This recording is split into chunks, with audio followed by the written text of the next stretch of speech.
Болгон окуя. Аялдардын тозогун көрүп келген кемпир. Бул окуя мындан 10-15 жыл илгери Ат башы районуна караштуу бир айылда болгону айтылат. Жашы 70-тин жетисине келип калган Сайрене эч оорубай туруп эле уктап жаткан калыбында бул жашоо менен кош айтышып кете берет. Албетте кары кишинин балдары, кыздары көп болгон үчүн сөөк коюу зыйнатына көп киши келип, 3-күнү жайы даяр болуп, сөөктү алып чыгарганы акыркы жолу жууганы даярданып жатышканда өлдү деген кемпирдин денеси кыймылдап, боз үйдөгү аялдар сыртка атып чыгышат. Молдо ичкери киргенде кемпир: "Менин кийимдеримди алып келгилечи" дейт. Ушул сөздөрдү сүйлөгөндө тили чулдур болуп калганын өзү сезет. Кийимин кийип алып эл менен учурашат. Бирок эмнегедир тили так Сайрененин тили чулдур болуп калганын балдары, кыздары, болгон тааныштары дароо байкашат. Мындайда кат-кат суроо берилип, кызыккандар көп болушат эмеспи? Бирок Сайрене бир калыптан жазбай: "Мени адашып алып кетишиптир. Эч нерсе деле көргөнүм жок" деп ашыкча сөз сүйлөбөйт. Арадан 10 чакты күн өткөндө 70 барып калган инисине гана сыр ачкан экен. Ал жактан көрүп келгендери жөнүндө: "Мен тиги дүйнөнү көрүп келдим. Мага аялдардын гана тозогун көргөздү.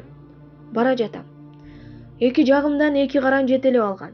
Бир кезде бир аялды көрдүм. Төөнүн үстүнөн ылдый болуп алып, жерден буудай терип жатканын. Мен сурадым: бул эмнеге мынтип буудай терип жатат?" Оң жагымдагы караан айтты: "Бадырак кууруп жатып жерге төгүлүп калган буудайларды терип койбогондугунун жазасы. Буудай деген нан, аны кордогон үчүн ушул кордукту көрүп жатат" деди. Андан ары барсак, бир аялды сууга салып алып кыйнап жатыптыр. Бул эмне күнөөсү үчүн десем, алиги караан: сууну ысырап колдонгондугу үчүн, кор туткан суунун сурагынан кутула албай жатканы. Аялдар сууну көп коромжууга учуратасыңар. Андан ары бара жатышса, бир аялдын чырылдатып тилин кыпкызыл болгон узун темирге ороп кыйнап жатыптыр. Бул эмне күнөөсү үчүн десем. Күйөөсүнө акарат айтып каргап иштегени үчүн тарткан азабы деди. Аны көргөндө мен ушунчалык катуу коркуп калган үчүн тилим келекел болуп калбадыбы? Анан мен андан ары эч нерсени көргүм келбей көзүмдү жумуп алдым. Бир кезде жапжашыл болгон талаага чыктык. Карагандан көз тойбойт, ушунчалык кол жер экен.